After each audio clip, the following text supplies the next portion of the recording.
Lewis Mudge, bonjour. Bonjour.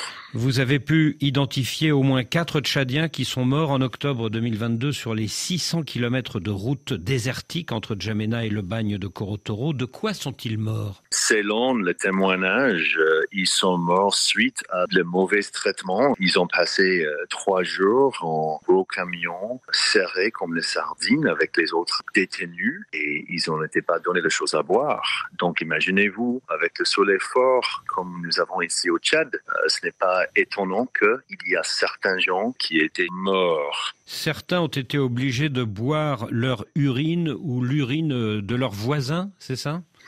Vraiment, ça fait 14 ans que je suis ici chez Human Rights Watch. J'ai vécu pas mal de choses. C'était la première fois dans ma vie où j'ai récolté les témoignages de gens qui étaient obligés de prendre leur propre urine ou bien le urine de leurs amis pour boire. Et ce n'est pas le cas isolé. Nous avons parlé avec plusieurs dizaines de détenus qui ont confirmé qu'ils ont été obligés de boire dans cette façon inhumaine.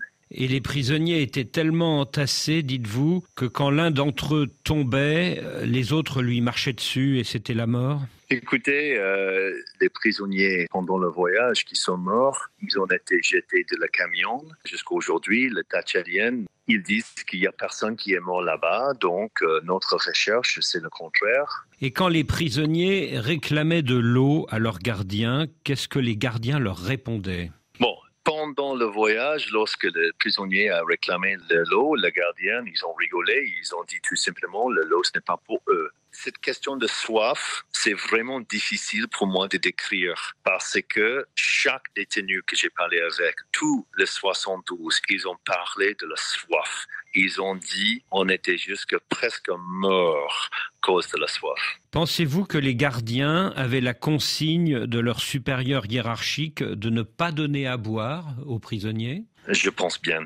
Vu leur traitement en quittant N'Djamena, vu leur traitement pendant tout le voyage jusqu'à Korotoro, et vu leur traitement à Korotoro même, on ne parle pas de le cas isolé. Donc je pense que le consigne était vraiment donné par les hiérarchies dans la police et dans le militaire. Blaise Djikossi, Vincent Bakouboub, Ngaba Djimadoum, Maxime Rintebaï, voilà 4 hommes que vous avez donc pu identifier et qui sont littéralement morts de soif et d'épuisement sur la route de Korotoro. Mais Lewis Mudge, vous avez également retrouvé la trace d'une jeune fille de 13 ans qui était également sur ces camions de la mort et qui n'aurait pas survécu? Malheureusement, on n'était pas capable d'établir tous les faits selon notre méthodologie à Human Rights Watch. Mais moi-même, j'ai parlé avec plusieurs anciens détenus qui a confirmé qu'il y a aussi cette jeune fille de 12-13 ans qui est aussi morte à cause de la soif et sa corps était jeté de la camion aussi. Et donc toutes les dépouilles de ces malheureux et de cette malheureuse sont aujourd'hui introuvables. Leurs familles ne peuvent pas récupérer leurs dépouilles? Leur famille ne peut pas récupérer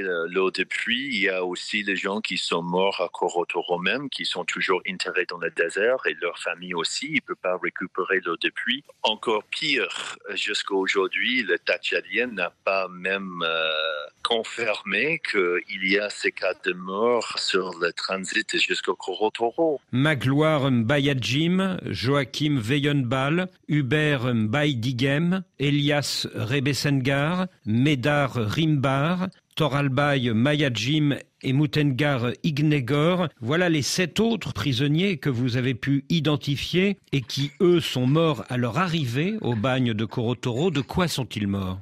La plupart, ils sont morts seulement quelques jours après ils sont arrivés à Korotoro. Et on peut dire, bien sûr, ils sont morts à la prison de Korotoro même, mais ils sont morts suite à leur transfert jusqu'à Korotoro. Ça vous donne une image de ce voyage terrible jusqu'à Korotoro. Vous avez donc identifié formellement 11 Tchadiens qui sont morts sur la route ou à l'intérieur du bagne, mais pensez-vous qu'il y a eu d'autres morts? C'est une question très importante et je veux être clair. Nous avons confirmé 11 Tchadiens qui sont morts suite à le voyage ou bien à Korotoro selon la méthodologie de Human Rights Watch. Je suis à 100% sûr que cette chiffre de 11, c'est à la base le minimum. Ça dépasse le 11, je suis sûr, parce que j'ai parlé avec beaucoup de monde qui a parlé de beaucoup d'autres cas. Donc, c'est maintenant à l'État tchadien d'établir combien de Tchadiens vraiment étaient morts sur ce voyage jusqu'à Korotoro ou à Korotoro même. Les survivants de la route de la mort ont passé plus d'un an à Korotoro jusqu'à leur libération à la fin de l'année dernière. Est-ce que ceux qui tombaient malades étaient soignés ? En arrivant là-bas à Korotoro, ils ont commencé à se soigner, la plupart, mais ils continuent de souffrir le traumatisme très sérieux et le traumatisme qui continue jusqu'à aujourd'hui suite à leur transfert et leur emprisonnement à Korotoro. Et pendant cette année de détention, est-ce que les survivants avaient accès à leur famille ou à un avocat ? Encore une question très importante. Pendant tout ce temps, ils n'ont pas accès à leur avocat, leur conseil juridique ou bien leur famille. Vous avez les centaines de gens qui étaient arrêtés en plein jour, parfois pour manifester, parfois il y a d'autres innocents, complètement innocents, qui étaient arrêtés et mis dans le camion. Et pendant tout ce temps, ils ont été sans contact avec N'Djamena. Et donc ça, c'est quelque chose qui a été cité à nous à Human Rights Watch à plusieurs reprises. Il n'y a pas même le moyen d'envoyer une note ou un message à leur famille pour annoncer qu'ils sont toujours bel et bien vivants. C'est sous l'autorité de l'armée, de la garde nomade, de la gendarmerie et de la police tchadienne que ces détenus ont vécu l'enfer sur la route et dans le bagne. Mais avez-vous identifié des supérieurs hiérarchiques qui ont pu donner des ordres de privation d'eau et de torture ? Jusqu'à maintenant, c'est vraiment difficile pour nous à Human Rights Watch d'établir cette chaîne hiérarchique. Nous avons nommé et cité certaines autorités tchadiennes dans le rapport, mais maintenant, c'est vraiment à l'État tchadien d'établir qui est le responsable. Mais vous avez quand même identifié un ancien chef de la police qui s'appelle le général Tirgo. Bien sûr, nous avons confirmé la présence d'Arun Tirgo lorsque les gens étaient ramassés à Camp 27 et lorsqu'ils ont été amenés à Korotoro. Et donc, selon la méthodologie du Human Rights Watch, selon nos avocats, on était en mesure de nommer Arun Tirgo comme un parmi les responsables. Mais bien sûr, il y a d'autres responsables et c'est pour l'État tchadien d'établir qui est à la tête. Malgré la loi d'amnistie votée par le Parlement de transition en décembre dernier ?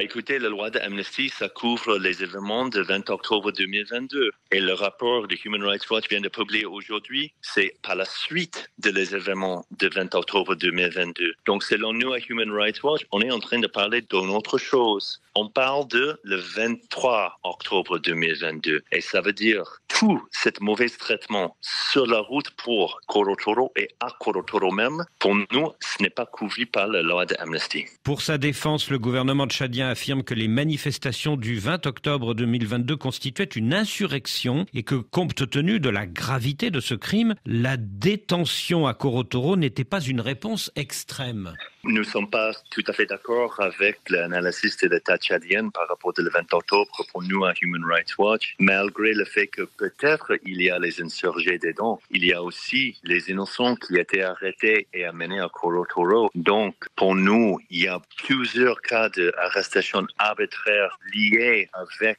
les arrestations de manifestants. D'ailleurs, il y a un droit de manifester, un droit fondamental pour les gens de manifester dans une façon pacifique. Et donc, pour nous, à Human Rights Watch, les gens, le 20 octobre 2022, ils ont été en train de manifester dans une façon pacifique. Lewis Mudge, merci.